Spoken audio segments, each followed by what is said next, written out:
हजारीबाग में नया समाहरणालय सभा कक्ष में आयोजित जिला खनिज फाउंडेशन ट्रस्ट डीएमएफटी की न्यास परिषद की उच्च स्तरीय बैठक में जिले के सर्वांगीण विकास और खनन प्रभावित क्षेत्रों के उत्थान को लेकर कई महत्वपूर्ण निर्णय लिए गए। इस बैठक में शिक्षा, स्वास्थ्य, बुनियादी ढांचे और पर्यावरण संरक्षण से जुड़ी कई योजनाओं को हरी झंडी दी गई। बैठक में निर्णय लिया गया कि जिला प्रशासन बड़का गांव के ढेंगा में एक अत्याधुनिक विद्यालय का संचालन करेगा। साथ ही जिले के सभी विधानसभा क्षेत्रों में आधुनिक पुस्तकालयों का निर्माण कराया जाएगा।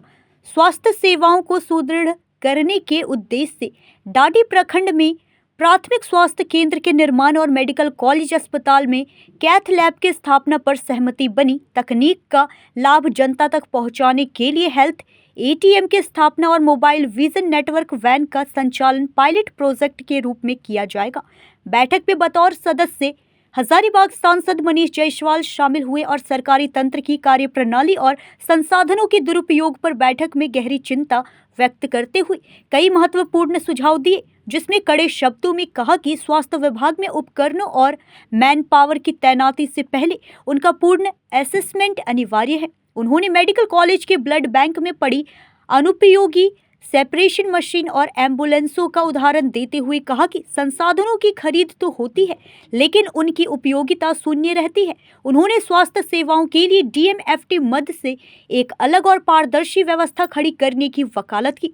दिव्यांगता की प्रतिशत की जटिलता को दरकिनार कर पैरों से दिव्यांग सभी व्यक्तियों को बैटरी युक्त ट्राईसाइकिल देने और सरकारी स्कूलों में अनिवार्य रूप से बाउंड्री वॉल बनाने का सुझाव दिया। किराए के भवनों में चल रहे जिले के करीब 500 आंगनबाड़ी केंद्रों को सरकारी भवनों में स्थानांतरित करने और रेलीगढ़ा से नया मोड़ तक की जर्जर सड़क को सीसीएल के सहयोग से दुरुस्त करने की बात कही। क्षेत्र में हाथियों के बढ़ते प्रकोप पर सांसद ने जिला प्रशासन को आईना दिखाते हुए कहा कि जंगलों में हो रहे अवैध खनन और ब्लास्टिंग के कारण हाथियों का मानसिक संतुलन बिगड़ रहा है। उन्होंने सुझाव दिया कि जंगलों का हेलीकॉप्टर सर्वे कराकर अवैध कोल माइनिंग पर पूर्ण प्रतिबंध लगाया जाए। हाथी प्रभावित क्षेत्रों के कच्चा मकानों को प्राथमिकता के आधार पर पक्का बनाया जाए और वहां मल्टीपर्पज हॉल का निर्माण हो। सिर्फ मुआवजा देने के बजाय प्रभावित क्षेत्र के लोगों का बीमा कराया जाए। सांसद ने हजारीबाग की जीवन रेखा झील के कॉन्क्रीटीकरण पर तत्काल रोक लगाने की मांग की और इसे बचाने के लिए नागरिकों के साथ संवाद को जरूरी बताया। उन्होंने कन्हरी बायोडायवर्सिटी पार्क को आमजन के लिए निःशुल्क करने, झील के एम्फी थिएटर में गतिविधियां शुरू करने और जिले के प्रमुख चौराहों पर मॉडल शौचालय बनाने का प्रस्ताव दिया। साथ ही बरही में पेयजल संकट को देखते हुए सभी योजनाओं को मार्च से पूर्व धरातल पर उतारने का निर्देश दिया।